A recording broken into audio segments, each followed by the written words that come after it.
Օրհնյալ Տեր մեր Հիսուս Քրիստոս ամեն Հայր մեր որ հերկինս ես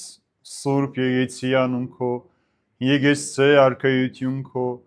Եկեցին գամ քո որպես հերկինս եւ հերկրի Ասած մեր հանապազորդ դուր մեզ այսօր եւ թող մեզ պարդիս մեր որպես եւ մեկ թողունք մերոց պարտապանած եւ մի տանիրս մեզի փորձություն այլ փրկյազ մեզի չարե Զիքոյ արքայություն եւ զորություն եւ փառք հավիդյանս ամեն իմաստություն հոր Հիսուս դուր մեզ իմաստություն բարին խորհել խոսել եւ գործել քո առաջ ամեն ժամ եւ չար խորհուրդներից խոսքերից ու գործերից փրկիր մեզ եւ ողորմիր քո արարածներին եւ ինձ բազմամեղիս նստեք սիրելիներս բարի եկեք թող Տեր օրհնի խաղաղության մեջ պահի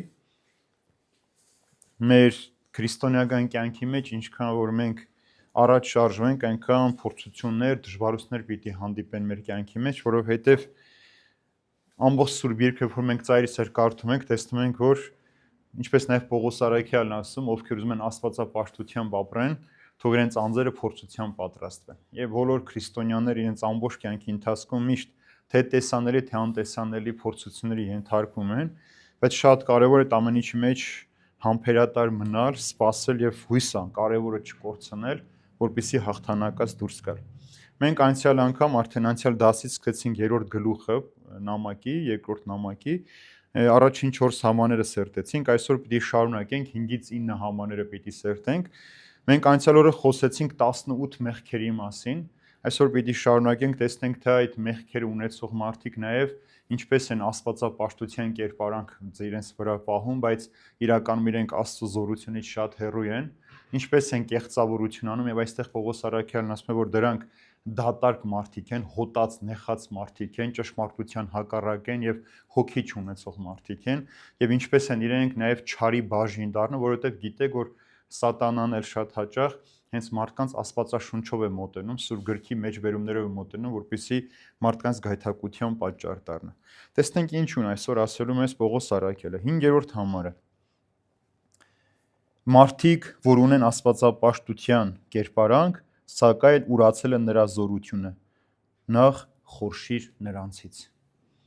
Ովքեր են այս մարդիկ, սիրելիներ։ Ուրեմն Պողոս Արաքյալը այստեղ նշում է, որ այդ մարդիկ աստվածապաշտության կերպարանք ունեն, այսինքն արտաքին կողմը պահում են աստվածապաշտության, բայց իրենց սրտի չարության պատճառով շատ հեռու են ճշմարտությունից։ Զորություն, Աստծո զորությունը չունեն։ Մենք ինչպես ենք սա հասկանում մեր կյանքի մեջ, որ այս մարդկանց մեջ Սուրբ Հոգին չի բնակվում։ Սուրբ Հոգու զորությամբ է, չէ, որ մարդը հասնում է հոգևոր բարձունքի։ Եթե Սուրբ Հոգու զորություն, առաջնորդությունը չլինի, մենք չենք կարող այս ամեն ունենալ մեր կյանքի մեջ։ Այդպիսի մի գեղեցիկ օրինակ մենք տեսնում ենք Գործք առաքելոցի մեջ։ Երբ որ առաքյալները քրիստոնեական առաջին համայնքները ձևավորեցին, ասում այդ ժամանակ ամեն ինչ ընդհանրական է, ու քո չկար։ Բոլոր իրենց ընծաները բերում են, մեկը շոր էր բերում, մեկը ուտելիք էր բերում, մեկը քաղցրաբենիք էր բերում, բոլորը հավասար կերակրվում են։ Ասում այդ ժամանակ կային Անան եւ Սափիրա անունով ամուսիններ, որ մի հողակտոր ունեին, հողը վաճառեցին, որպեսզի բերեն գումարը տան աղքատների համար, ասում եք կնոջ դրդմամբ ամուսինը եկավ եւ Պետրոս Արաքյալին տվեց գումարը, կեսը թաքցրեց։ Եվ Պետրոս Արաքյալն ասում է, մինչեւ հողը վաճառել այդ ամենը ձերն էր, վաճառելուց հետո էլ ձերն էր։ Ասում է, ինչու խաբեցիք Աստծուն Սուրբ Հոգուն, ինչու ուրացել։ Ուրեմն տեսեք, եւ ասում է նույն պահին շունչը փչեց, երկուսն էլ մահացան ամուսիններին տարան։ Տեսեք, Սուրբ Հոգուն խաբեցին։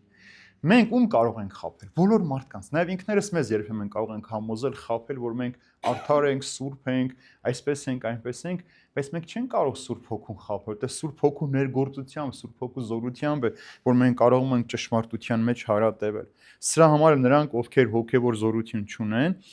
ինչ են անում սրանք, այս մարդիկ ցավոք սրտի հեռանում են ճշմարտությունից եւ ոչ միայն իրենց են կորստյան մատնում, այլև իրենց լսողներին, իրենց հետ ապրող մարդկանց։ Տեսենք այն 18 մեղքեր, որ թվարկեցինք, անձնասեր, դրամապաշտ, չարամիտ, բամբասող, հայոյող, մատնիչ, այս մարդը դες ամեն իր մեջ ունենա, ինքը կարող է փրկվել։ Չի կարող, չէ՞, փրկվել։ Ուրեմն ով էլ իր հետ ընկերություն անի, կորընթացնի նամակից քիչ հետո մի փոքրիկ հատված կընթերցեմ, ասում է, անգամ դրանց հետ հաց մի կերեք։ Ասում է, այդպիսի մարդկանց հետ հաց էլ չուտեք, եթե այդպիսի մարդիկ մեր շրջապատում կան։ Ցավոք սրտի Հիսուսի ամենավտանգավոր թշնամիներն ովքեր են, եկեղեցու մեջ եղող մարդիկ են, սիրելիներ, ներսի մարդիկ են։ Դրսի մարդ այդքան եկեղեցուն վնաս չի տալիս, ինչքան որ ներսի մարդիկ, եկեղեցու անդամները կարող են, որովհետև ամենապարզ, եթե եկեղեցու մեջ քրիստոնեական մեր հոգևորական լինեն, հավատացյալ լինեն, թե երկու հոգի լինեն, որ իրար ատում են, թշնամություն ունեն, իրենք եկեղեցուն են վնասում, իրենց չեն վնասում։ Եվ այս թշնամությունը հատկապես տեսեք այսօր չէ, որ տեսնում ենք հոգևորականները մեկը մյուսի դեմ չարախոսում են, վնասում են եկեղեցուն, ոչ մեկին։ Նախ իրենք արդեն վնասված են եւ հիմա վնասում են եկեղեցուն, եկեղեցի հեղինակության, ինչ հիմա որ միայն սատանան է ուրախանում։ Ուղղակի ուրախանում է, որ քրիստոնյաները, հոգևորականները իրար հանդեպ ատելության սերմ են սերմանում, քարոզում, լսողներն էլ գայթակղում են, ասում են տեսակ, որ այսպես էր, տեսակ, որ սուտ էր, տեսակ, որ ամեն ինչ կեղծիք էր եւ մարդիկ ինչ են անում, հեռանում են ճշմարտությունից։ Ցավոք սրտի, այս սրանք ավելի շատ են, որ դուրս գտնվող մարդկանցից ավելի շատ վնաս են հասցնում քրիստոնեական մեր կյանքին։ Տեսեք ինչ է ասում Պողոս առաքյալը, արդեն Կորինթաց նամակի մեջ, իմիջ գործն է դատել նաև դրսիններին, չէ որ ներսիներին դուք եք դատում, իսկ ուրիշներին Աստված է դատելու դրսեցներին։ Վերացրեք չարը ձեր միջից։ Տեսեք հստակ է, ձեր միջից չարը վերացրեք, որովհետև ներսից է ամեն ինչ սկսվում։ Ընտանիքի մեջ ինչքան է դրսից գան, խոսեն, բամբասեն, չարախոսեն, եթե ներսում ճակ չտա, ներսում իրենք իրար հետ անհամաձայնություն չունենան, ընտանիքն էլ չի քանդվի։ Այնպես էլ հոգևոր կյանքն է։ Մարդիկ, ովքեր որ արտաքնապես աստվածապաշտության կերպարանք ունեն, բայց շատ հեռու լինելով Սուրբ Հոգու զորությունից, նրանք ամեն ինչ քանդում են։ Սրանք սուրբ լինելու կամ Աստծո կամքին հնազանդվելու զորություն չունեն։ Սա էլ մի ուրիշ բան է։ Այսինքն այս մարդկանց նպատակը սուրբ լինելը չէ։ Իրենց ամբողջ նպատակը ուրիշներին սրբագրել են։ Կան չեն մարդիկ, որ իրենց խաների մեջ ասում են բոլորին քննադատել, սա սենց արեց, սա նենց արեց, այսպես արեց, բայց ինքը չի ուզում սուրբ լինել։ Տեսեք, բոլորը ուզում են որ սուրբ լինեն, բայց մարդիկ իրենք չեն ուզում սուրբ լինեն։ Բոլորից պահանջում են սրբություն, բայց իրենք այդ սրբությունը իրենց կյանքի մեջ չունեն։ Եվ նաև չեն ուզում Աստծո կամքին հնազանդվել։ Սա էլ մեկ ուրիշ բան է իրենց կյանքի մեջ։ Ուրեմն չարագործները երբեմն կարող են մեծ աշխորժությամբ նաև քարոզել, կարող են մեծ ոգևորությամբ Քրիստոսի մասին խոսել, ասում է Սուրբ Գիրքը անգամ հրաշքներ կարող են գործել Քրիստոսի անունով, բայց այդ մարդկանց ում որ ինքը հրաշք են գործել, փորձել են քարոզել, այդ մարդկանց տանեն մոլորության ճանապարհով։ Եվ ամբողջ քրիստոնեական պատմության մեջ այսպիսի դեպքերը շատ են սին, որովհետև մարդիկ ովքեր եկել են Քրիստոսի անունով, ավետարան իրենց ձեռքերին, եկել են մարդկանց քարոզել են եւ կորստյան են մատնել։ Նրանք իրենց քրիստոնյաներ են կոչվում, եկեղեցու անդամներ են, բայց վտանգավոր մի բան կա, վերջում Հիսուս նրանց չի ընդունելու, չի ճանաչելու։ 51 չէ որ 10 կույսեր առակի մեջ ասում է եկան դուռը ծեծեցին եւ Հիսուս մե ասեց ձեզ չեմ ճանաչում, ասում է շատերը կգան եւ Տիրոջը կասեն որ Տեր քո անունը կանչեցին, քո անունով զորություններ գործեցինք, հրաշքներ գործեցինք, Տերն ասում է որ ես կասեմ որ ես ձեզ չեմ ճանաչում։ Ուրեմն ամեն մարդ որ Հիսուսի անունով ինչ որ բան է անում, դա չի նշանակում որ ինքը Քրիստոսի համար է եւ Քրիստոսին է ծառայում։ Շատ հաճախ եթե երբևէ որևէ մեկը եղել է թուղթ ու գերանողի կամ բուժակություն անողի մարդկանց մոտ կտեսնեք իրենց սենյակները ամբողջությամբ Քրիստոսի պատկերներով են զարդարված, բայց այն իրենք ինչ որ անում են Քրիստոսի հետ կապ չունի։ Մարդը չի կարող ապագա գուշակել, մարդը չի կարող ասել մեր հաջորդ քայլը ինչ պիտի լինի։ Օրինակ տեսեք, հիշում եք երբ որ Մարգարեն գնաց Եզեկիա թագավորի մոտ ասեց որ այսօր պիտի մեռնես քո մեղքերի համար։ Եվ Եզեկիան ասում է շրջվեց պատի կողմը, լաց եկավ, աղոթեց, ասեց Տեր, իմ ամբողջ կյանքը քեզ եմ ծառայել, մեկ մեղքի պատճառով ինչ ես ինձ կորստյան մատնում, եւ առավոտյան Մարգարենը ասեց Տերը քո կյանքը 14 տարով երկարացրեց։ Աղոթքը իր համար 14 տարի կյանք ապահովեց, իր զղջում, իր ապաշխարությունը։ Ուրեմն որևէ մեկը չի կարող ասել մենք ինչքան պիտի ապրենք, մեզ ինչ է սպասում, որ ասում են, չհատկապես սուրճի բաժակ նայողները 3 ամսից լավ լուր պիտի ստանաս կամ 3 օրը, 3 տարի է, չգիտեմ, բայց անպայման քո երազանքը պիտի կատարվի։ Չկա այդպիսի բան։ Իրենք այս ամենը անում են Քրիստոսի անունով, սրբապատկերը պիտի կախեն, որ մենք հավատանք, որ իրենք շատ ճիշտ բան ասեցին, եւ կարևոր մի բան հիշեցնեմ, այս մարդիկ կարող են միայն խոսել մեր անցյալի մասին։ Երբեմն ես տեսել եմ մարդկանց, որ ասել են ամբողջ կյանքս դեմս դրեց ամանչեցի։ Այո, մեր մասին սատանան ամեն ինչ գիտի, ինչ որ մենք արել ենք եւ կարող է շատ հեշտությամբ քեզ բացահայտել, խայտարակել, բայց քո հաջորդ օրվա մասին ոչինչ չգիտի։ Միայն Տերը գիտի։ Դրա համար այս մարդիկ էլ թեև եկեղեցու մեջ են, եկեղեցու անդամ են, բայց վերջում Տերը իրենց չպիտի ճանաչի։ Տեսեք ինչ ասում նաև Հովան Ոսկեբերյան Հայրապետ, ասում է գեղեցիկ ու զարդարված մարմինը, երբ ներքին զորություն չունի, նման է գծագրված պատկերի։ Այդպես էլ հավատքն է առանց գործերի։ Ենթադրենք, որ մեկը ագահ մատնիչ կամ հպարտ է, բայց ճշգրիտ հավատք ունի։ Այն ժամանակ ինչ օգուտ, երբ քրիստոնյա դառնալու բոլոր հատկանիշներ ունի, բայց չունի իրեն ճշմարիտ քրիստոնյա դարձնելու գործերը։ Հասկացաք, որ մենք ասում ենք, ես մկրտված եմ, քրիստոնյա եմ, բայց հավատում եմ հայ առաքելական եկեղեցու հետևորդ եմ, բայց դրա հետ մեկտեղ ագահ է, մատնիչ է, հպարտ է, նախանձ է, անձնասեր, ասում է, բոլոր հատկանիշներն ունի, բայց փրկության հասնելու զորավոր այդ ճշմարտությունը չունի։ Ում է պետք իր քննիր, չէ՞։ Կամ այդ գեղեցիկ զարդարված մարմինը ասում է, թե ինքը չի կարող պահել, հոգին չկա դրա մեջ, իր գոռանց այդ գործերը, այդ հավատքը մեռած է։ Իսկ մյուսը Օգոստինոս Երանելին ինչ է ասում, Սիմոն Մոգը թեև մկրտվեց, բայց իր չար միտքը մի կողմ չդրեց։ Նա մկրտության խորհրդի ձևը ստացավ, բայց ոչ զորությունը։ Հիշում եք Սիմոն Մոգին։ Սիմոն Մոգը կախարդ էր, որ այդպիսի գործեր էր կատարում, հավատաց առաքյալներին եւ մկրտվեց, բայց իր չար գործը մի կողմ չդրեց։ Ասում եմ մկրտվեց, մկրտության ձևը ստացավ արտաքին կողմ, ինչպես որ այսօր շատ շատերը գալիս են, իրենք մկրտվում, իրենց զավակները մկրտում են, բայց այլևս եկեղեցի չեն մտնում, բայց դրա զորությունը չստացավ, մի կողմ չդրեց։ Եվ այդ սիմոնականության մասին որ մենք խոսում ենք, ասում երբ որ Սիմոնը տեսավ, որ դևերը հնազանդվում են առաքյալներին, ասաց ինչքան գումար տամ, որ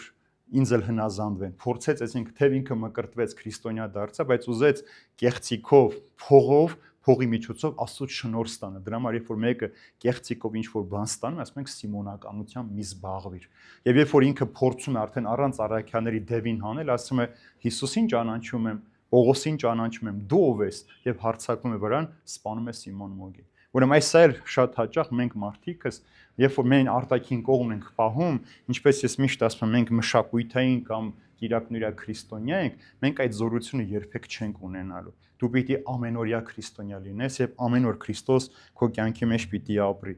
Եվ երկրորդ այստեղ սիրելիներ, առաքյալը անաստված մարդկանց մասին ասում է, չէ, Պողոս առաքյալը, որ երևութապես նրանք աստվածապաշտ են, բայց իրականում Աստծո զորությունից շատ հեռու են։ Այսինքն, երբ որ մեկ արտաքին կողմը պահում է, որ մարդիկ տեսնեն, որ ինքը հավատացյալ է, քրիստոնյա, բայց ինքը թաքուն տեղերում այդ զորությունից հեռու է, ինչ է լինում այդ մարդու կյանքի մեջ, այդ մարդը ինքը զրկվում է Աստծո բոլոր տեսակի շնորհներից։ Ինչ է իրականում տեղ ունենում։ Երբ որ մարդիկ միշտ աղոթում են անդադար, ինչ շատ են հարցնում, ես ինքս էլ երբեմն հարցնում, ինչու մեր կյանքում բան չի փոխում, ինչու մեր հոգևոր կյանքի մեջ աճ չենք ունենում, որտեղ մենք շատ հաճախ փորձում ենք մարդկանց համար այդպեսին երևալ։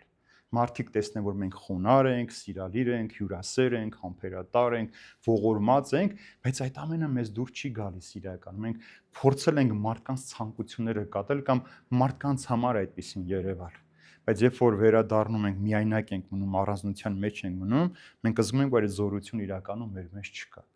Մենք աղոթում ենք, ներկայ ենք եւ ինչպես Աստված է ասում Թագավորաց գրքի մեջ, ասում է ես չեմ ուզում այդ ժողովրդի Աստվածը լինել, որովհետեւ նրանք ինձ շուրթերով են պաշտում, բայց սրտով ինձանից շատ հեռու են։ Ուրեմն սա խնդիր է մեզ համար, երբ որ մեր սիրտը չի պատկանում Տիրոջը, մենք սրտով քրիստոնյա չենք, մենք շատ հեռու ենք այդ աստվածապաշտության զորությունից։ Եվ ինչ ասաց վերջին հատվածը, ասում է խորշիր դրանցից, այսինքն այդպիսի մարդկանցից փախիր, հեռու մնա, ովքեր այդպիսի մարդիկ են։ Ինչ է սա նշանակում։ Մենք բոլոր մարդիկս էլ մեղք գործում ենք, սիրելիներ, բայց Աստված կարևոր մի պատգամ ունի մեզ, որ մենք ոչ թե մարդուն պետք է ատենք, այլ մարդու մեջ եղած մեղքը։ Մենք պետք է մարդու մեջի մեղք հատենք, բայց մեղավոր մարդուն սիրենք։ Բայց սա էլ կարևոր մի սկզբունք է, որ մեղավոր մարդուն ինչքան պիտի սիրես, այսինքն ինչքան պիտի ներես։ Դրա համար ասում են խորշիր այդպիսի մարդկանցից, ովքեր շարունակում են հարատև մնալ այսպիսի մեղքերի մեջ։ Եվ տեսեք ինչ է ասում Պողոս առաքյալը արդեն Կորինթացիներին համակի մեջ, ասում է բարձ արդ ձեզ գրեցի, որ չխառնվեք։ Եթե եղբայր կոչված մեկը պոռնիկ լինի, կամ կռապաշտ, կամ ագահ, կամ բամբասող, կամ հարբեցող, կամ հափշտակող, այդպիսի մեկի հետ հաց էլ չուտեք։ Այսինքն, եթե մեկը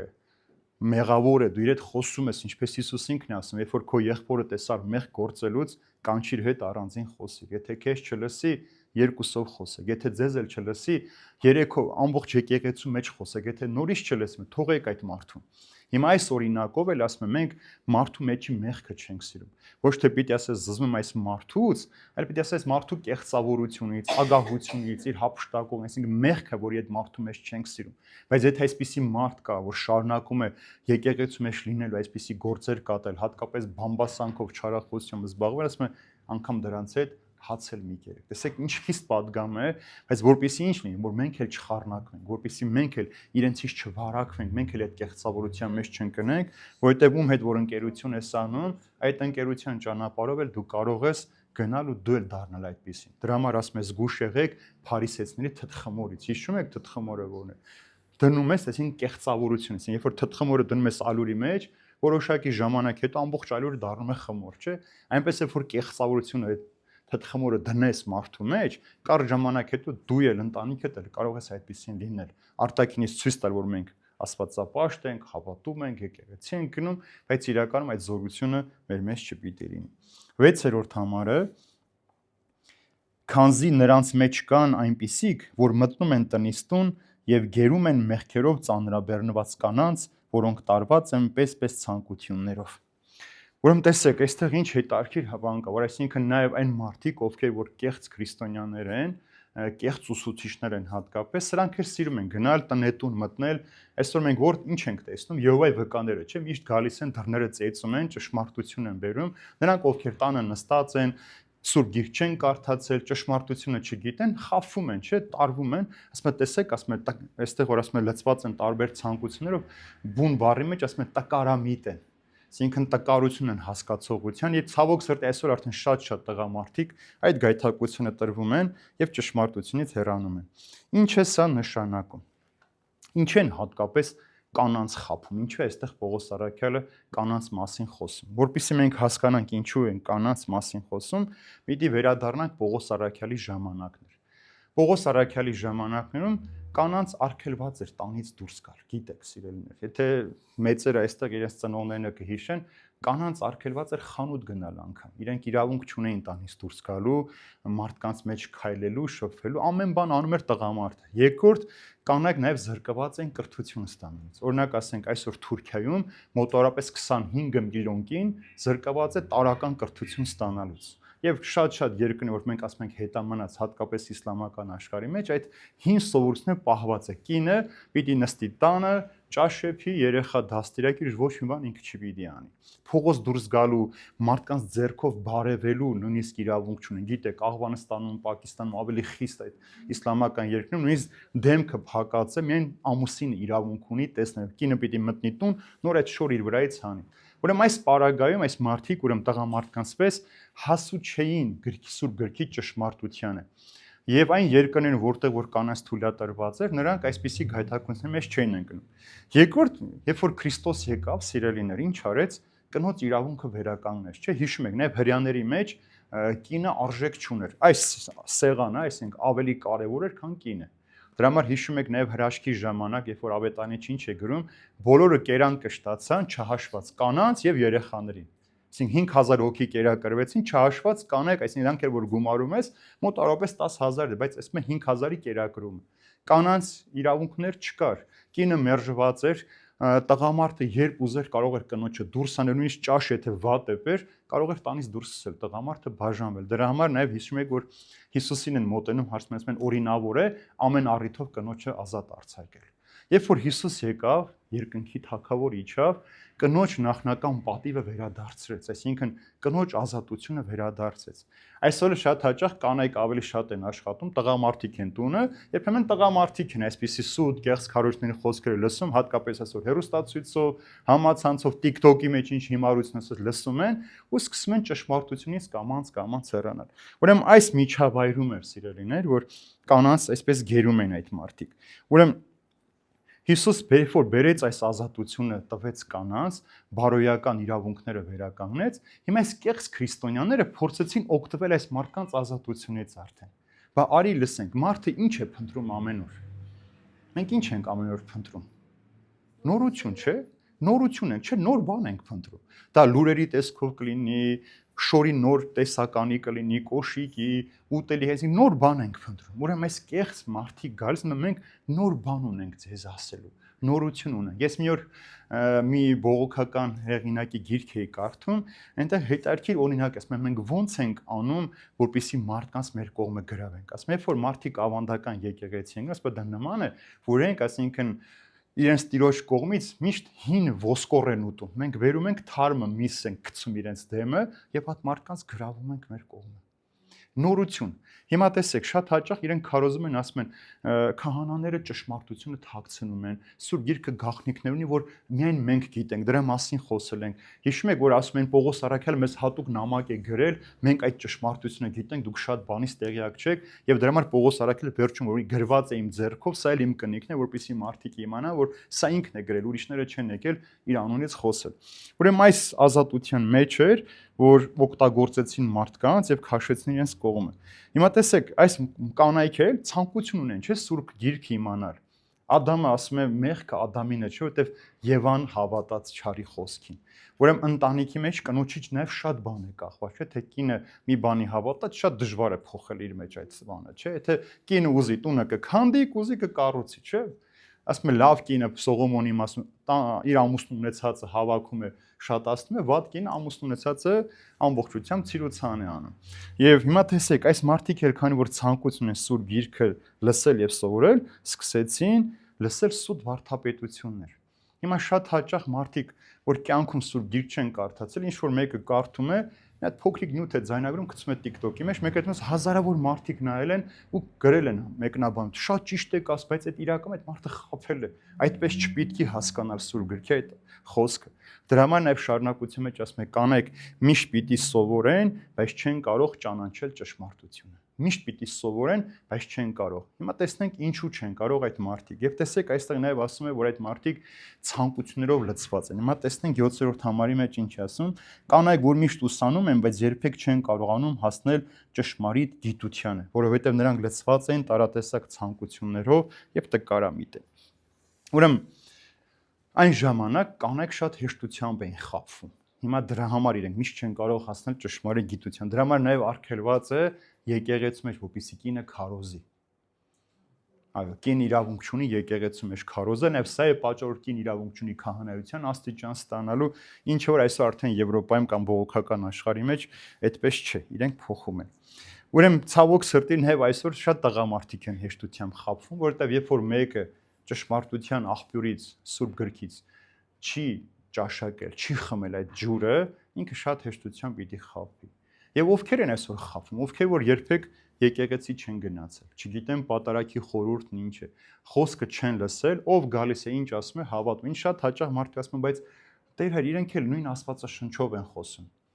Ասում եմ, հարց չկա, բայց չէ՞ որ Սատանան էլ նույն Աստվածաշնչով էր խոսում Հիսուսի հետ։ Այսինքն Սատանան ոչ մի մեջբերում օտար գրքերից չբերեց, ինքը Աստվածաշնչից էր այդ մեջբերումներն անում, եւ մեզ թվում է թե այդ ինչ որ իրենք ասում են, ինչ որ իրենք խոսում են, դա բացարձակ ճշմարտությունն է։ Ուրեմն տեսեք, Սուրբ Գրքի ճշմարտությունը որն է, մենք ոնց պիտի հասնենք Սուրբ Գրքի գիտության ճշմարտություն։ Ինչի մասին այս խոսքը։ Ուրեմն այս ժամանակներում կանանք սովորելու մեջ տգետ եւ տկար էին համարում։ Եթե տեսել եք պատմության մեջ, կին նշանավոր գիտնականներ շատ չկան։ Որտեւ կնոջ բնությունը այդպիսին է, որտեւ ինքը իր խոնարհության մեջ պիտի լինի եւ արհամարում էին կանանց։ Սա էլ մեկ ուրիշ պատճառ է, որ արհամարանք ունեին, արդեն ասացի ինչի համար։ Եվ սակայն այն երկրներում, որտեղ կանայք իրավունք ունեին, եթե հիշում եք մեր դպրոցները, ինչպես են կոչվում առաջ, երկսեռ դպրոցներ, չէ՞, արական եւ իգական դպրոցներ։ Երկսեռ էր մեր դպրոցները, որովհետեւ հայ կինը միշտ կրթված էր, որովհետեւ հայ կնոջից է կախված էր մեր ընտանիքի ամրությունը։ Դրա համար նաեւ մեր Գարեգին Նժդեհն ասում է. «Տվեք ինձ կրթված հայ մայրեր, ես կտամ ձեզ հզոր զորավարներ։ Հայ մայրեր տվեք ինձ, ես ձեզ կտամ», որովհետեւ ասում է փրկությունը մայրերի ձեռքերի մեջ է։ Այն ժողովուրդը, ովքեր որ սա գիտակցել է, կնոջ դերը գնահատել է, իրենք երբեք չեն պարտվել։ Ցավոք սրտի այսօրվա դեպքերն էլ արդեն տղամարդիկ են շատ խաբվում, որտեղ մենք տեսնում ենք կրթության հանդեպ անտարբերությունը, երբ որ մարդիկ չեն ձգտում կարդալ, սովորել, ամենամեծ խնդիրը տեսնում ենք բանակում, որտեղ տղաներ են գալիս, իրենց անուն ազգանունը գրել կարդալ, չեն կարողանում գրել, չեն կարողանում ստորագրել։ Նույնիսկ իրենց սերը կարող են ճիշտ չիմանալ, հասկանալ ինչպես պիտի գրել։ Սա գալիս է այս ամբողջ պակասից։ Հիմա տեսեք, ճշմարիտ գիտությունը որն է? Աստծո խոսքը։ Այսինքն, երբ որ մարդը Աստծո խոսքով զարդարված չէ, Աստծո խոսքով ինքը լեցուն չէ, ինքը շատ հեշտությամբ կարող է խաբել։ Եվ երկրորդ ճշմարիտ գիտությունը որն է? Աստծո մարմնացած խոսք ով էր? Հիսուս Քրիստոս, չէ՞։ Սկզբից էր բանը, բանը Աստծո մոտ էր եւ բանը Աստված, այսինքն խոսքը Աստծո մոտ էր, խոսքը Աստված է, ուրեմն Հիսուս Քրիստոս Աստված, այսինքն դու Աստծո ճշմարիտ գիտությանը հասնելու համար նախ դու պիտի ում ճանաչես? Հիսուս Քրիստոսին։ Ուրեմն առանց Հիսուս Քրիստոսի ճանաչելու դու չես կարող այս ճշմարտությանը հասնել։ Եթե քո կյանքում ունես Հիսուս Քրիստոս, դու ամեն ինչ ունես այս կյանքի մեջ։ Երբ որ դու այս կյանքում Հիսուս Քրիստոս ունես, դու կարող ես հասնել այդ ճշմարտության գիտությանը։ Եթե չկա Հիսուս Քրիստոս քո կյանքի մեջ,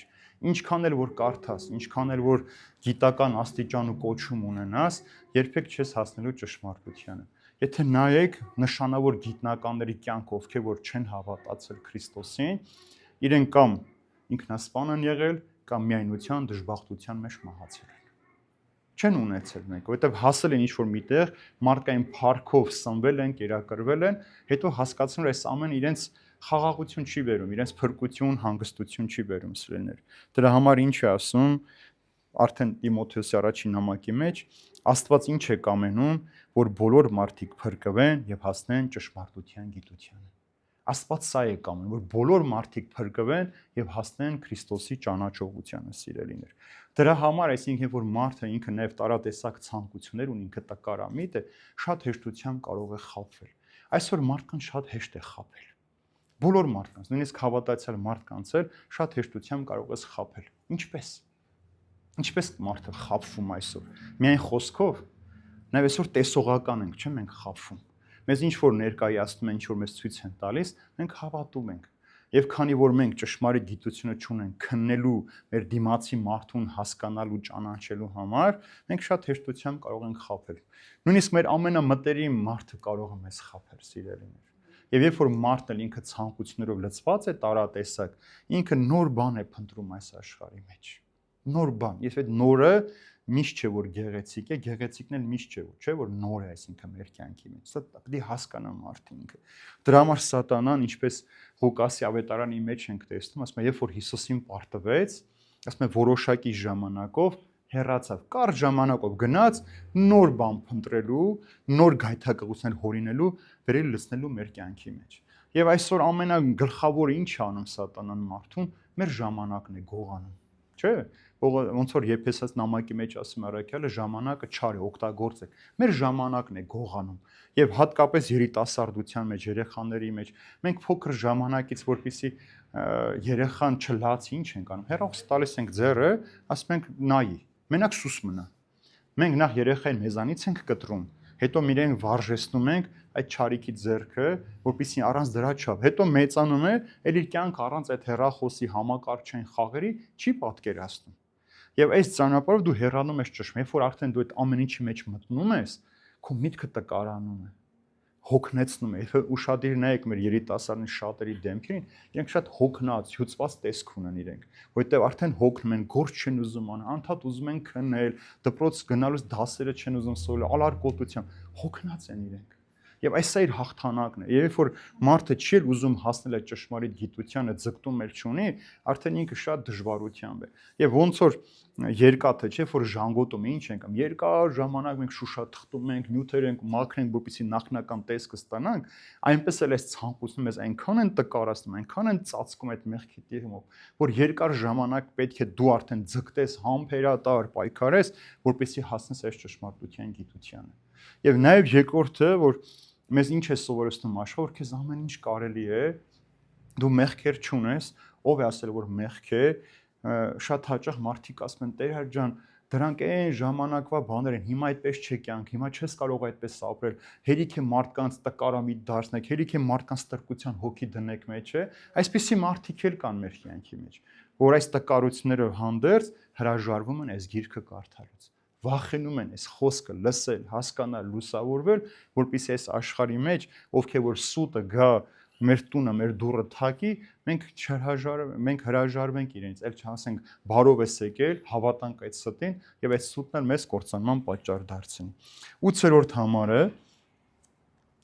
եւ ինչպես Հանեսն ու Համրեսը հակառակվեցին Մովսեսին, այնպես էլ սրանք հակառակվում են ճշմարտությանը, ապականված մտքով մարդիկ անպետք հավատքի մեջ։ Ուրեմն այս Հանես եւ Համրես կախարդները Մովսես մարգարեի ժամանակվա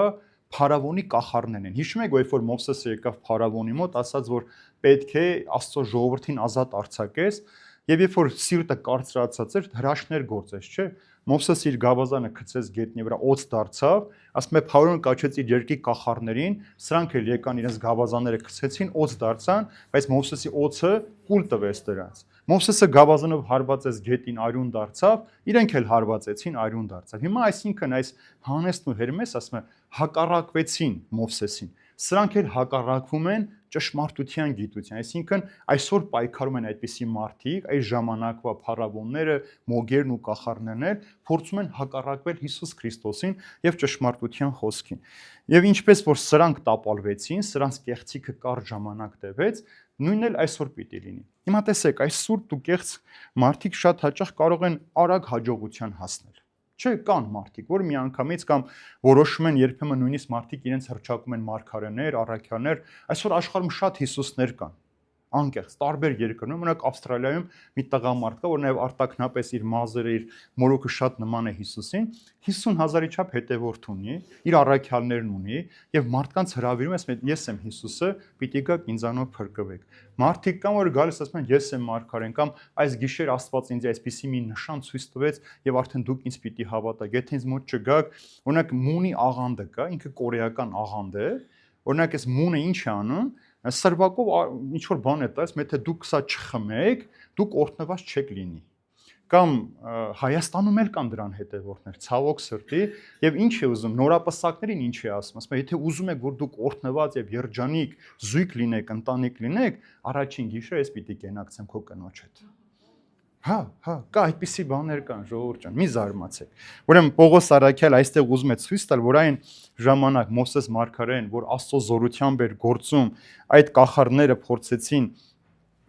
կեղծել, նրանց կեղծիքը մեջտեղ հանեց Մովսես մարգարեն, այնպես էլ այս մարդիկ շատ կարճ ժամանակ կարող են հաջողություն ունենալ, բայց վերջապես Աստված նրանց կեղծիքը պիտի հանի։ Հիմա տեսեք, այստեղ այս մարդկանց մասին 3 կարևոր արտահայտություն օգտագործեց Պողոս առաքյալը։ Ասում է, առաջինը դրանք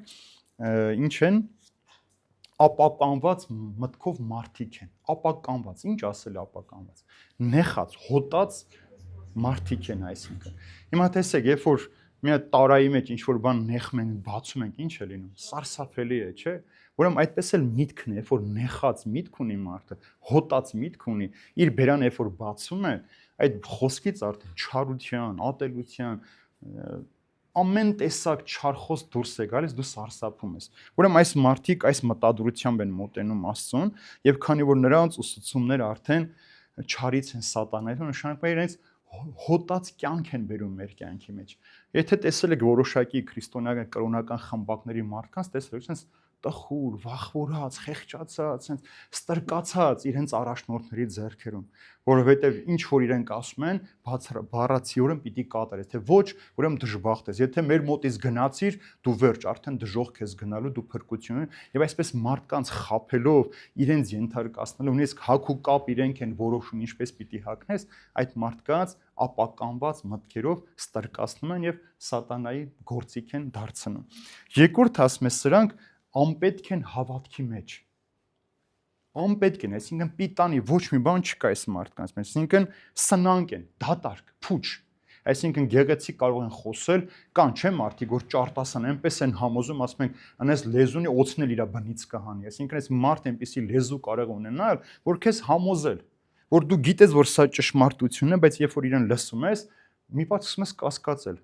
Կարող է ես սխալ եմ կարդացել կամ սխալ եմ տեսել, սխալ եմ լսել, կարող են քեզ համոզել։ Ուրեմն իրենց հավատքի մեջ քանի որ դատարկ են, ուրեմն ինչ են սրանք անում, մարդկանց տանում են անգործության։ Հիմա հավատքը դու ոնց պիտի ապացուցես, խոսքով թե գործով։ Գործով։ Այո, անցել է խոսքի ժամանակը, որ միայն խոսքով պիտի խոսես, մարդիկ այսպես, մենք շատ գեղեցիկ հայկական մի ֆիլմ ունենք, երբ որ մի կեղծ ուսանող հենց այնպեսի խոսում է, ժողովի նախագահը ասում է, ոնց որ ես լինեմ երիտասարդ տարիներին, ու սրան վերցնում են, կարևոր մի պաշտոն են դնում, հանքերի այդ ամբողջ գործարանի տնօրեն են դնում, ինքը թույլատրվածից ավելին հանքանյութ է անում եւ ամբողջ հանքերը քանդվում են։ Որում տեսեք, այսպեսին ճարտախոս մարդիկ, երբ որ գալիս են լսում են, վայ, այս ինչ լավ խոսեց, երանի սրա մորը, որ սրան ծնել է, այնպես էլ այս մարդիկ, երբ որ հավատքի մեջ անպետք են, գործով չկան իրենց հավատքի մեջ, խոսքով գրավում են, եւ ի՞նչն է նպատակը Պողոս Արաքյանը ասում է շահը, դրամասիրությունը։ Ես ձեզ հետարքի մի բան պատմեմ, Ամերիկայում տարիներ առաջ մի դեպք պատահեց, որ մեկը, որ իրեն առաքյալ էր էլի հռչակել, Քրիստոսից շնորհ էր ստացել, լույս էր տեսել, մեկ օրվա մեջ իր ամբողջ եկեղեցու մեջ 923 հոգի մահացան, թունավորեց ինք այդ մարդկանց։ Որտեղ ասեց աշխարհի վախճանն է, մենք շուտ պիտի մահանանք, որպեսզի գնանք Քրիստոսին հասնենք։ Մեկ հոգի։ Այսօր էլ գալիս են ասում են աշխարհի վախճանն է, վերջն է, ձեր տունը գրանցեք մեր վրա։ Դիլիջանում էլ դեպք ունենք։ Մարդիկ իրենց տունը տվել են նրանց, եւ իրենք մնացել են փողոցում։ Եթե աշխարհի վերջն է, դու տունն ինչ ես անում։ Եվ մարդիկ ինչքան պետք է համոզված լինեն, որ իրենց տունը վերցնեն, գրանցեն ուրիշի վրա։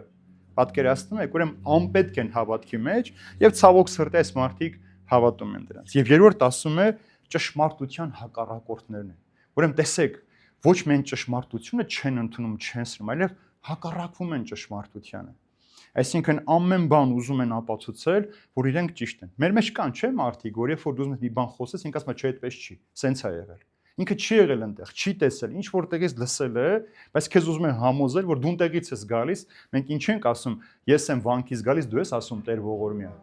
Այսինքն ես այնտեղից գալիս եմ, դու ինձ ասում ես որն է ճշմարտություն, ուրեմն այս մարդիկն է ճշմարտության հակառակորդներն են։ Եվ այս ամբողջ երբ որ Պողոս Արաքյալը գրում էր սիրելիներ, այդ ժամանակ արդեն տարածված էր մի աղանդ, որ կոչվում էր գնոստիկյան աղանդ։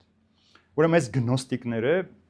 ուրեմն տարբեր տեսակի գրքեր գրեցին, որտեղ ասում են ինչ որ գրված է եւ հավատացյալը պետք է գիտականորեն ամեն ինչին հասկանա, տեսնի, որ նոր հավատա։ Եվ սեցին տարբեր գրքեր գրել։ Հիսուսի, օրինակ 14 տարեկան, 12 տարեկանում, չէ, Հիսուսին տեսանք, երբ որ եկավ Զատկի տոնին, մեկ էլ տեսանք մկրտության։ Սեն գիր գրել, թե այդ 18 տարին Հիսուս ինչ էր անում։ Հորինում էին, ինչ գործ էր անում, շատ գեղեցիկ պատմություն, կարողա դու կարդաս հմայվես, որ գեղեցիկ պատմությունն է լսես։ Ուրեմն երբ որ Տերը ուզել է, որ մենք տեսնենք Հիսուսին ծննդյան օրը, Եգիպտոսում փախուստի ժամանակ, 40 օրական ընթացքում 12 տարեկան տաճարում եւ արդեն մկրտության, ուրեմն այդքանով դու պիտի բավարարվես, ավելին պետք չէ քեզ իմանալ ինչի համար։ Ուրեմն բայց այս մարդիկ փորձեցին ճշմարտությանը ոչ միայն չհավատալ, այլև հակառակվել։ Այսօր էլ մարդիկ կան, որ նույնիսկ ճշմարտությունը գիտեն, բայց քանի որ իրենց շահը հակասում է ճշմարտությանը, իրենք ամեն ինչ անում որ ճշմարտությունը խորտակվի, իրենց սուտը հաղթի, որպեսզի իրենք իրենց շահը հանկարծ չկորցնեն եւ հասնեն իրենց նպատակին։ Եվ այսօրվա այս վերջին համար, 9-րդ համարը արդեն ինչ ասում, բայց նրանք ավելի առաջ գնալ երբեք չեն կարող, քանի որ իրենց հիմարությունը հայտնի կլինի բոլորին, ինչպես որ եղավ այդ երկուսինը։ Հիմա տեսեք, ասում եմ, բայց սրանք ավելին, այսինքն ավել բան չեն կարող անել։ Սրանց հիմարությունն էլ պիտի հայտնի, ինչպես որ այս երկու կախարդների հիմարությունը հայտնվեց։ Ուրեմն որոշ ժամանակ սուտը, գեղեցիկը կարող է հաջողություն ունենալ, չէ՞։ Հնարավոր է, չէ՞, որ մի հատ սուտ ենք խոսում, մարդիկ հավատում են եւ այդպես դրա մեջ մենք հարատևում ենք։ Մարդկանց հիմարացնում ենք, սակայն վերջում նրանց չար գործերն ու չար էությունը պիտի պատժվի, պիտի հայտնի դառնա եւ մարդիկ պիտի պատժվեն։ Ինչ է ասում շատ գեղեցիկ բնութագրումի Հովհան Ոսկեբերյան հայրապետը, ասում է սուտը ինչքան էր որ սկզբում ծաղկի, անուշահոտի, վերջում ասում է պիտի խամրի, իր գույնը պիտի կորցնի։ Եվ այսօր աշխարհը ինչ անում, մարդկանց հիմնականում ստով է կերակրում։ Շատ գեղեցիկ ստեր։ Հիշում եմ, որ մի սփյուռքահայ, հատկապես Սիրիայի այդ պատերազմի տարին, երբ որ վերադարձել են Հայաստան, եւ երբ որ տեսան Հայաստան իրականությունը, ինչ ասեց, մենք Հայլնուրին Հայաստանն ենք ուզում տեսնել։ Հայլուրի Հայաստանն ենք ուզում տեսնել։ Տեսեք ինչ բառ է ասում, այսինքն ինչ որ մեզ եթերով ցույց են տալիս, Գալիս ենք այստեղ, դա չի համապատասխանում իրականությանը։ Այսինքն, երբ որ մենք միայն մեր 100-ից 2 գործի մասին ենք անդադար խոսում, հետո մարդիկ գալիս են տեսնում, որ այդ 2 գործը շատ բան չի փոխել մեր կյանքի մեջ, ուրեմն խաբված է լինում մարդիկ։ Այնպես էլ դու որոշակի տեղ կարող ես տանել, օրինակ տեսեք սիրուներ, բոլոր այս կրոնական խմբ, այս կեղծ ուսուցիչները ինչ են անում, ամբողջ շեշտը դնում են 10-որդի վրա, որ եթե դուք 10-որդը չբերեք, չտաք, դուք երջանիկ չեք լինելու։ Եթե դուք ամեն ամիս ձեր աշխատավարձի 10%-ը չբերեք, չվճարեք մեզ, երջանիկ չենք։ Հետո մարդը տալիս նա տեսնում է, որ ոչ մի բան չի փոխվում իր կյանքի մեջ։ Դրա համար այդ գեղեցիկ սուտը, որ ինչքան որ ծաղկել էր, լավ էր իրենց համար, հետո տեսնում որ խամրեց եւ անհետացավ։ Ուրեմն սրանց խոսքը նաեւ մակերեսային է, խորք չունի եւ դրա համար էլ պիտի քանդվի, որովհետեւ շատ մարդիկ պիտի հոգնեն։ Տեսեք, մենք պատարակը մեզ համար ինչ է։ Խորուրդ խորին է, այսինքն խորը խորուրդ ունի, այսինքն մակերեսային հաց ու գինու մասին չի խոսքը, որ գանք ճաշակենք գնանք, այլ մենք հավատում ենք, որ այդ հացն ու գինին պատարակի ժամանակ Սուրբ Հոգու միջոցով փոխվում է Քրիստոսի մարմին արյուն է դառնում, դա դա մեզ համար սրբություն սրբոց է։ Այս խոսքը մակերեսային չէ, Հիսուս ինչ որ ասել է, երեք մի մարդ ինձ ասում է ինչ որ գրած է Սուրբ գրքի մեջ, կարող եք ապացուցել, այսօր գիտությունը ապացուցում է։ Եթե չի, ասում եմ, ինչ ենք բա հավատում այդ գրքին։ Հիմա ասում եմ, պարզ օրինակ մի հատ քեզ օրինակ եմ բերում, պարզ, դու ինձ պատասխանի, դու եկել ես Ամերիկայի Միացյալ Նահանգներից, այնտեղ շատ բան ես տեսել, շատ բան եք տեսնում, ինչ որ մեր երկրում այսօր չկա, մենք հետո կհասնենք, ասում եմ, պարզ մի բան։ Դու Wi-Fi-ը տեսնում ես, լսում ես, զգում ես, ասում եմ, ոչ, ասում եմ, բա ո՞նց ես ինձ օգտվում, ասում եմ, դե կոդ ենք հավաքում, ասում եմ, Աստծուն տեսնում ես, զգում ես, լսում ես, ո՞նց պիտի այդ հաղորդակցվես, աղոթքի ճանապարհով։ Այս գիրքը կարդում, որ դու այս գիրքը կարդում ես, Տերը խոսում է քեզ հետ։ Հիմա այդ գիտությունը ապացուցեց, որ Աստված կարող է։ Ասում ենք, մյուս հարցը, որ մարդիկ միշտ տալիս են, Աստված ո՞նց է այսքան բոլոր մարդկանց մասին տեղեկություն գիտի։ Ասում եմ, դու ո՞նց ես այսօր հատկապես ChatGPT-ի մեջ անունը գրում ես, իր ամբողջ կենսագրությունը բերում է։ Այսինքն համակարգիչը պարզ, քեզ ցույց է տալիս Աստված ամեն օր կարող է լինել, ամենտեղ մտնել կամ երբ որ ուզում ես համակարգչով ցանկացած գրադարան այսօր կարող ես մտնել, թանգարան մտնել, նայել։ Ուրեմն Աստված էլ իր էկրանը մեծ ունի, ում տուն ուզում է մտնում է, տեսնում է, դուրս է գալիս։ Գիտությունը քեզ ապացուցում է, ինչ որ գրված է, այդ քաղաքներն այսօր պեղվել են, գտել են, ինչ որ գրված եղել ժամանակին այսօր ապացուցված եղել, բայց երբ որ մեկը չի ուզում հավատալ, սիրելիներ, ինքը մակերեսային մեն ուզում է Աստծո խոսքը, երբ որ իրեն հարմար է այդպես օգտագործել, այսպես անել, ուրեմն նշանակում է դու մեղքն էլ կարող ես այդպես վերցնել քո կյանքի մեջ ներդնել։ Եվ դրա համար Եփեսացի նամակի մեջ ինչ ասում Պողոս առաքյալը, ստուգեցեք թե որն է հաճելին Տիրոջը եւ խավարի անպտուղ գործերին մասնակից մի եղեք, այլ մանավանդ մերկացրեք դրանք, որովհետեւ ինչ որ նրանք գործում են, ծածուկ այդ մասին խոսելն իսկ ամոթ է։ Տեսեք, ասում եմ, նրանք ինչ որ խոսում են, ծածուկ նույնիսկ դրա մասին մտածելն ամոթ է։ Ստուգեք, ասում է ձեզ, որպեսզի չընկնեք այդ փորձության մեջ։ Իսկ Հռոմեացի նամակի մեջ ասում է, այս էլ իմացեք ներկա ժամանակի մասին, որովհետև հիմա ճիշտ ժամն է, որ մենք քնից զարթնենք, քանի որ փրկությունը այժմ մեզ ավելի մոտ է, քան երբ որ մենք հավատացինք։ Զարթնեք, ասում է, քնից, արթնացեք քնից, ասում է, ճիշտ ժամանակն է, որ մենք քնից արթնանանք, սիրելիներ, որովհետև երբ որ մենք որոշակի ժամանակ եկեղեցի գնալը մեզ համար պարզապես սովորություն դարձնենք, որ դա այսօր Կիրակ է, գնամ, աղջիկներին կտեսնեմ, կշփենք, նորություն կիմանանք, այդ ամենով կարող է սատանան քեզ փափուկ բաց դնել քո գլխի տակ եւ դու քուն մտնես հոգեվորապես։ Դու ֆիզիկապես այստեղ լինես, բայց հոգեվորապես աճ չունենեք։ Դրա համար ասում եմ, այս պահին հիմա ավելի փրկություն, ավելի շատ մոտ է քան քեզ, քան երբ որ դու հավատացիր։ Երբ որ մենք հավատացինք, այս բան կան գիտեինք, չէ, նույնիսկ պատարակն առաջի անգամ որ եկանք, շատ դժվար էր, չէ, կանգնել 2 ժամ, լսել, որտեղ բառեր են ասում, մենք չենք հասկանում, չենք լսում, քահանան քարոզ է խոսում նյութի մասին, որ մենք չենք կարդացել, չենք հասկանում ինչի մասին, այսինքն այս ամեն ինչի մեջ մենք աճել ենք, բայց երբ որ դու ամեն օր չաճես, այսօր էլ քո կյանքի մեջ ամեն օր չաշխատես, եթե ես ինքս ամեն օր չկարդամ, չաղոթեմ, ես չեմ կարող այսքան ես ինքս ձեզ փոխանցել, որովհետև ես ինքս էլ սովորում եմ, սովորելու հետ մեկտեղ նաև փոխանցում եմ, Որտեվ ես էլ ամեն օր իմ տարիքի հետ, իմ կյանքի բոլոր փորձությունների դժվարության մեջ անցնելով նոր բաներ եմ սովորում, որտեվ մեկ բան է, որ դու անգիր գիտես գիրքը, մեկ բան է, որ դու քո կյանքի փորձով գիտես այդ ամեն ինչը։ Շատ հեշտ է ասել սիրել թշնամուդ։ Հիսուս ասել է՝ սիրիր քո թշնամիներին։ Մենք կարող ենք այսօր մեր թշնամիներին սիրել։ Հələ ամեն մեկս մեզ նայենք, մենք կարող ենք սիրել, էլ չեմ ասում աղոթել իրենց համար։ Շատ դժվար է։ Սա դու պիտի այնքան մեծ հոգևոր ջանք թափես հասնես այդ վիճակին, որ քեզ ինչ էլ որ ասեն, դու ժպտաս, ներես այդ մարդը։ Ինչպես որ Հիսուս խաչյուր ասեց՝ Տեր ներիր սրանց, որովհետև չգիտեն ինչ են անում։ Եվ սա ոչ միայն խնդրանք էր, այլև պահանջ էր։ Ուրեմն Հիսուսի աղոթքը պահանջ էր։ Մենք հիշում ենք մեծ պատարագի ժամանակ, երբ որ սուրբերի անունները թվարկում ենք, միանձնացելոց սրբոցն, չէ՞։ Մենք այնտեղ ասում ենք Պող անունը, հիշում եք։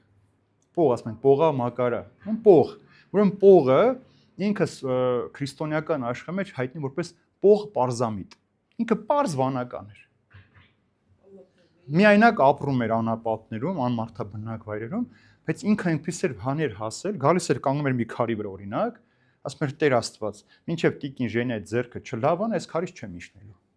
Ու կանգնում էր այնքան, մինչև լավանում էր ձեռքը, աղոթում էր։ Տեսեք ինչքան մաքրությամբ ուր է հասել, չէ՞, որ մարդը իր այդ հոգևոր ձգտան մեջ հասել է, որ Տիրոջն ասում է Տեր, մինչև չլավանա, չեմ իջնելու այստեղից։ Դրա համար իրեն պարզամիտ էր, որտեղ պարզ բաներով փորձում էր Աստծուն բերել մարդկանց կյանքի մեջ։ Ցույց տալու համար, որ եթե դու վստահ ես քո խնդրանքի, քո ցանկության մեջ եւ հավատում ես դու Հիսուս Քրիստոսին այնպես, ինչպես որ պետք է հավատալ, դու կարող ես խնդրել։ Բայց աղոթներ էլ կան, որ երբեք բան չեն փոխում մարդկանց կյանքի մեջ։ Մարդիկ աղոթում են, բայց ոչ մի բան չեն զգում։ Մենք անցյալ ուրբաթ օրը Հովնան մարգարեի հիշատակության օրն էր։ Հովնան մարգարեին Աստված ասաց՝ հիմա պիտի ելնես գնաս Ասորեստան, այսինքն հրյա ժողովրդի թշնամի Ասորեստան, Բաբելոն քաղաք, Բաբելոն Նինվե քաղաք պիտի գնաս եւ պիտի այդ մարդկանց ապաշխարություն քարոզես։ Հովնանը որոշեց, որ հենա ես իմ ժողովրդին կքարեմ, ասում է նստես նավը, որ փախնի Թարսիս, այսինքն գնա Իսպանիայի կողմերը, փախնի։ Նստես նավ առանց Աստծո գիտության ու փախավ։ Եվ երբ որ արդեն փոթորիկը սկսվեց, գիտեք, ինչ եղավ, վիճակ գցեցին, իրեն ծովը նետեցին, մեծ զուգ աստորաման եկավ Հովնանին կուլ տվեց, 3 օր մնաց այնտեղ, ասում է աղոթքը շատ գեղեցիկ իմ նեղության մեջ դու լսեցիր ինձ Տեր եւ խնդրում եմ։ Ափ հանեց, գնաց քարոզեց, ամբողջ ժողովուրդը, ասում է թակավոր հրամայեց, որ բոլորը մարդ եւ անասուն ոչինչ չուտեն, ծոմ պահեն, աղոթեն եւ քաղաքը փրկվեց։ Երբ որ Հովնանը քաղաքից դուրս եկավ, տեսեք, ասում է եկավ դդմենու տակ նստեց։ Դդմենին այնտեղ մի քիչ ծառի պես է, այսպես մեծ տերևներ ունի, որ հովը, ասում է դդմենի մի վայրկյանում չորացավ, տխրեց Հովնան, ասում է ինչու տխրեց ես, եթե քո համար այդ դդմենին ափսոս էր, ինձ համար է ցանկացած մարդ է ափսոս։ Հիմա եթե քեզ ասել է գնա քո տշնամու մեջ քարոզի, դու պիտի գնաս։ Եթե Տերն ասում է պիտի այս մարդուն ներես, պիտի ներես։ Եթե ասում ես մարդուն պիտի սիրես, դու պիտի սիրես, դու չես կարող ասել, որ եթե Տեր կներես, բայց ես չեմ կարող։ Քո հավատքը վերջացավ այդտեղ։ Շատ դժվար բան եմ ասում, սա սիրելիներ։ Ինձ համար էլ է դժվար, որովհետև ամեն դեպքում մենք մարդ ենք։ Մեր մարդկային տկարությունը երբեմն հաղթում է մեր հոգևոր գիտակցությանը եւ ճշմարտությանը հաղթում է։ Բայց երբ որ դու կարողանաս ներել, առաջին հերթին դու ես խաղաղվում։ Դու ինքդ ես գտնում Քրիստոսին այդ խաղաղության մեջ։ Դու ինքդ ես հասկանում այդ խոսքի կարևորությունը քո կյանքի մեջ։ Դա համար ասում եմ, հեշտ է մենք ուրիշներին խրատ ենք տալիս, բայց մեր տան այդ նույն խնդիրները կան, բայց մենք չենք կարողանում լուծել։ Մենք շատ հեշտ խոսում ենք, բայց քանի որ մենք այդ փորձառությունը չունենք, դրա մեջ չենք հայտնվել, մենք այսպես շատ գեղեցիկ խոսում ենք։ Երբ որ մեկը զավակ չի կորցրել, շատ հեշտ խոսում են մարդուն, ով որ կորցրել է ու ասենց խրատներ է տալիս, ոչինչ, համբերիր, այսպես դու չես իմանում այդ ցավը, ինչ ցավը, դու ոնց կարող ես դրա մասին խոսել։ Դրա համար ես միշտ հոգի հանգստին կամ հուղարկավորին ասում եմ, եկե որ գալիս եք մարդուն ցավակցելու, հանկարծ իրեն չասեք, ես քեզ հասկանում եմ։ Դուք իրեն չեք հասկանում, խաբում եք իրեն։ Դու կեղծում եք այդտեղ արդեն, դու չգիտես այդ ցավի զորությունը, այդ ցավը ինչպես կարող է քեզ ներսից կրծել, դու չգիտես։ Դու կարող ես պատկերացնել, բայց երբ որ դու մի բանի հաղորդ չես, դու չես կարող դրա մասին խոսել։ Երբ որ դու սիրուց խոսում ես, բայց դու չես սիրում, դիմացի մարդը գիտի։ Դիմացի մարդը հասնում է, որ դու չես սիրում, դու պարզապես խոսում ես դրա մասին։ Դրա համար այս ամենը, որ Պողոս Արաքյալը մեզ ասում է, ստուգեցեք ձեզ, քննեցեք դուք ձեզ, որպեսզի հասկանա, որ այսօր է փրկությունը եւ այս պահին դու պիտի փոխես քո կյանքի մեջ։ Այս հատվածը ավարտեցինք վերջին օրերի մասին, արդեն տեսանք, թե սինել ինչ մեղքեր կարող են պատճառ դառնալ եւ մարդը այս իր կյանքի ընթաց ժամանակահատվածում այս բոլոր մեղքերը գործում է, բոլոր մեղքերի միջով անցնում է, բայց շատ կարևոր է, որպեսզի դու մաքուր մնաս այդ ամենի մեջ։ Քո ձեռքերը չթաթախվեն այդ կեղտի մեջ, քո սիրտը չտրվի այդ գայթակղության։ Դու ինչ էր որ պատահի, դու միշտ պիտի հիշես, որ բոլոր մարդկանց առջև կարող ես արդեն անգամ դատարանում քո գործած մեղքը կարող ես արդարացնել, խուսափել պատժից, բայց Քրիստոսի առջև չես կարող։ Եվ Քրիստոս երկրորդ անգամ իբրև դատավոր երբ որ գա, պիտի դատի արդեն մեզ մեր գործերով հանդերձ։ Մեր կյանքը այսպես պիտի դնեն, ժապեմը այսպես պիտի անցնի, բոլորը պիտի տեսնեն, ծանոթանան մեր կյանքին, եւ մենք պիտի լսենք դատավճիռը կամ ասելու է Տերը մտեք իմ հոր ուրախության մեջ, իմ ուրախության մեջ, կամ պիտի ասի գնացեք, ես ձեզ չեմ ճանաչում։ Թող Տերը օրհնի բոլորիս իր խաղաղության ու սիրո մեջ վայիս լիներ, որպեսզի մենք մեր ամեն օրը կարողանանք օգտագործել մեր հոգու փրկության, մեր հոգու գեղեցկության համար, նախ առիթ չտալու, որպեսզի չարը ծիծաղի մեզ վրա, գնա Տիրոջ առջև բարձրաձայն խոսյասը սա են քո հավատացյալները, եւ երկրորդ առիթ չտանք, որպեսզի Տերը լացի մեզ համար։